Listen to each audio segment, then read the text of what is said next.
देखने के लिए चैनल को सब्सक्राइब करें और बेल आइकन दबाना ना भूलें। चैनपुर की कोठी एपिसोड 2। मनोहर ने कहा, ये तुम कैसी बहकी बहकी बातें कर रहे हो दिवाकर? दिवाकर की बातों ने मनोहर को चिंता में डाल दिया था। दिवाकर ने कहा, क्या हुआ मामा, तुम इतना परेशान क्यों हो रहे हो? मनोहर को लग रहा था कि दिवाकर की मजाक करने की आदत आज तक नहीं गई। वो बचपन में जितना शरारती था उतना आज भी है। मनोहर को याद था कि वो बचपन में जब भी यहाँ आता तो सबको भूतों की कहानी सुनाकर डराता था। मनोहर ने कहा, कहीं तुम हम लोगों से मजाक तो नहीं कर रहे? क्योंकि तुम जो बात कर रहे हो उसी बात ने हम सबको परेशान कर रखा है।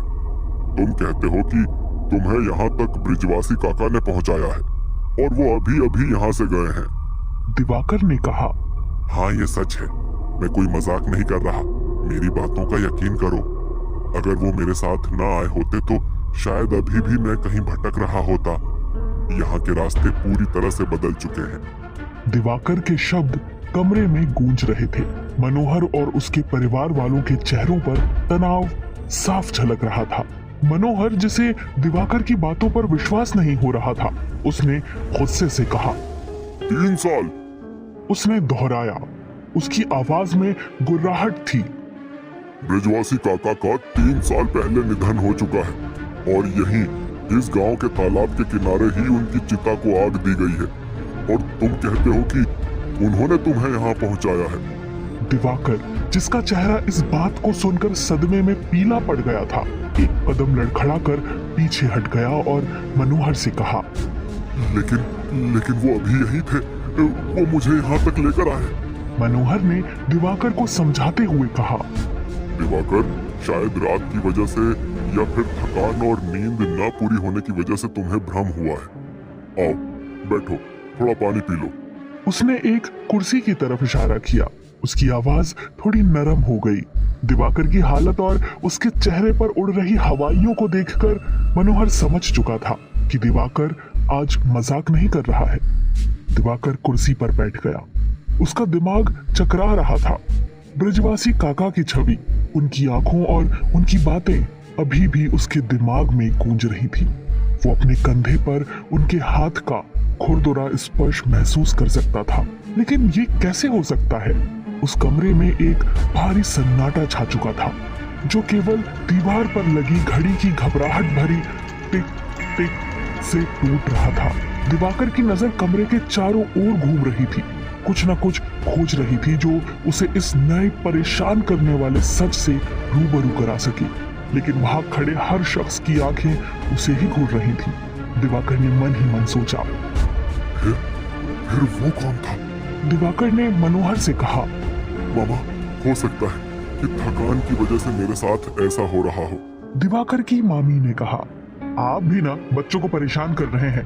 दिवाकर बेटा, तुम हाथ पैर धोकर आओ, मैं तुम्हारे लिए तब तक चाय बना कर लाती हूँ। दिवाकर ने कहा, हाँ मम्मी, यही सही रहेगा। ये कहकर दिवाकर बाथरूम में चला गया और अपना चेहरा धोने लगा। जैसे ही उसने अपने चेहरे पर पानी डाला, तभी उसे आईने में एक अजीब सी परछाई दिखाई दी, जो उसे पीछे खड़ी घूर रही थी। वो बहुत ही भयानक थी। उसने ध्यान से देखा, वो ब्रजवासी काका थे। डर के मारे दिवाकर का चेहरा पीला पड़ गया और उसकी सांसें तेज हो गईं। उसने पीछे मुड़कर देखा, लेकिन वहां कोई नहीं था। उसने एक बार फिर आईने में देखा और डर कर दूर हट गया। ब्रजवासी काका आईने में मुस्कुरा रहे थे, लेकिन उनकी मुस्कान कुछ अजीब थी। उनकी आंखें चमक रही थी। दिवाकर डर के मारे हिल भी नहीं पा रहा था। तभी ब्रजवासी काका ने आईने से बाहर निकलकर दीवार की तरफ बढ़ना शुरू कर दिया। दिवाकर चिल्लाते हुए बाथरूम से बाहर भाग गया। वो घर से बाहर निकलकर सड़क पर दौड़ने लगा। उसे नहीं पता था कि वो कहाँ जा रहा है, बस उसे ब्रजवासी काका से दूर जाना था। दौड़ते दौड़ते वो एक सुनसान जगह पर पहुंच गया। वहां उसने एक पेड़ के नीचे बैठकर अपनी सांसें थामी। कुछ देर बाद उसने चारों ओर देखा तो उसे कोई नहीं दिखाई दिया। उसे लगा कि शायद वो अब सुरक्षित है, लेकिन तभी उसे अपनी पीठ पर किसी के हाथों का स्पर्श महसूस हुआ। उसने घूमकर देखा तो ब्रजवासी काका उसके सामने खड़े थे। दिवाकर डर के मारे चीखने लगा। तभी उसकी आंखें खुल गईं। वो बिस्तर पर था। दिवाकर ने ये सब सपने में देखा था। दिवाकर ने जो अभी देखा वो सपना हो सकता है, लेकिन जो उसके साथ हुआ वो सपना नहीं था। दिवाकर सपना देखकर बहुत डर चुका था। उसका शरीर पसीने से तर हो चुका था। वो घबराता हुआ एक बार फिर सोने की कोशिश करता है, लेकिन उसके विचारों में अभी भी ब्रिजवासी काका ही घूम रहे थे। सुबह के 8 बज चुके थे, लेकिन दिवाकर अभी भी सो रहा था। मनोहर उसके पास जाता है और दिवाकर को उठाते हुए कहता है, दिवाकर उठो, सुबह हो चुकी है, कब तक सोते रहोगे? दिवाकर की नींद टूटी। उसकी आंखें पूरी रात जगने की वजह से लाल हो चुकी थी। उसने ऊँघते हुए कहा, मामा, कल रात में ठीक से सो नहीं पाया। मनोहर ने कहा, अरे उठो दिवाकर, तुम तो आर्मी मैन हो, इतनी सी बात में घबरा गए। चलो आज मैं तुम्हें अपने खेत दिखाता हूँ। दिवाकर ने मनोहर को रोकते हुए कहा, लेकिन मामा, आज तो हम लोग घर देखने के लिए चैनपुर जाने वाले हैं ना? मनोहर ने कहा, अरे दिवाकर, क्या बताऊं, जिस आदमी को वो घर दिखाना था वो आज किसी काम से रीवा चला गया है। उसे 2 दिन लगेंगे आने में। दिवाकर मामा की बातें सुनकर परेशान हो चुका था। उसने मनोहर से कहा, लेकिन मामा, आप तो जानते ही हो कि घर पर सभी लोग अकेले हैं और पिताजी की तबीयत कुछ ठीक नहीं थी। ऐसे में इतने दिन रुकना क्या सही होगा? मनोहर ने कहा। तो तुम ही बताओ क्या करना चाहिए? दिवाकर ने कहा, मामा, तुमने तो वो मकान देखा होगा, चलो हम दोनों ही देख आते हैं। दिवाकर की बात सुनकर मनोहर कुछ सोचता है और फिर कहता है, ठीक है, लेकिन क्या ऐसे ही चलोगे? पहले तैयार हो जाओ, नाश्ता कर लो, फिर चलते हैं। दोनों बाइक पर सवार होकर चैनपुर की ओर निकल पड़े थे। मनोहर की बुलेट गड़गड़ाती हुई धूल भरी सड़कों पर बढ़ी जा रही थी। कुछ देर बाद मनोहर और दिवाकर चैनपुर पहुंच गए।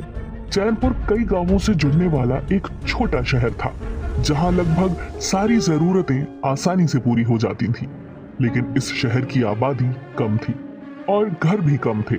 उन्होंने एक दुकान के सामने बाइक खड़ी की और सकरी गली से गुजरते हुए घर की ओर चलने लगे। दिवाकर ने कहा, मामा, क्या उस घर जाने के लिए यही एक घर है? ये तो बहुत सकड़ा और बहुत गंदा भी है। मनोहर ने कहा, हाँ, यही रास्ता है। अब शहर की जमीन की कीमत तो तुम जानते ही हो, और तुम्हारा जो बजट है उसके हिसाब से चैनपुर में ये सही मकान मिल रहा है। मनोहर की बात सुनकर दिवाकर को बिल्कुल अच्छा नहीं लगा। दरअसल दिवाकर के मामा मनोहर की गांव में बहुत जमीन थी और वो बहुत रौबदार था। लेकिन दिवाकर के पिता के पास ना तो जमीन थी और ना ही कोई नौकरी। जैसे तैसे वो जमीन पट्टे पर लेकर खेती करते थे और अपने घर का पेट पालते थे। दिवाकर के फौज में जाने के बाद उसके घर के हालात बदले थे। उसका हमेशा से सपना था कि उसके मामा के जितना बड़ा उसका भी घर हो, लेकिन उसने जब तक घर लेने की सोची तब प्रॉपर्टी के दाम काफी बढ़ चुके थे। घर उनके सामने दिख रहा था। दोपहर की धूप के बावजूद घर के भीतर एक अजीब सा अंधकार था। दिवाकर ने नजरें झुकाकर टूटी हुई खिड़कियों पर जमी गंदगी को साफ कर घर के अंदर झांकने की कोशिश की। घर में अजीब सी सीलन और बदबू फैली हुई थी। दरवाजे और खिड़कियां भी टूटी हुई थी। दिवाकर ने मनोहर से कहा, ये बहुत पुराना और जर्जर है, इसके मेंटेनेंस में लाखों रुपए लग जाएंगे। मनोहर की हंसी फूट पड़ी। उसकी हंसी तीखी और झकझोर देने वाली थी। हाँ, ये बहुत पुराना है। मनोहर ने दिवाकर की पीठ पर ताकत से थपकी देते हुए कहा, अब इतनी कम कीमत पर कोई तुम्हें नया घर नहीं बेचेगा। मैं तो कहता हूँ कि शहर में रहने का सपना छोड़ दो। दिवाकर मनोहर की बात से बहुत हताश हो रहा था। वो दोनों वहां से निकल ही रहे थे, तभी किसी ने दिवाकर को आवाज दी। आखिर कौन था वो जिसने इस अनजान शहर में दिवाकर को पहचान लिया था?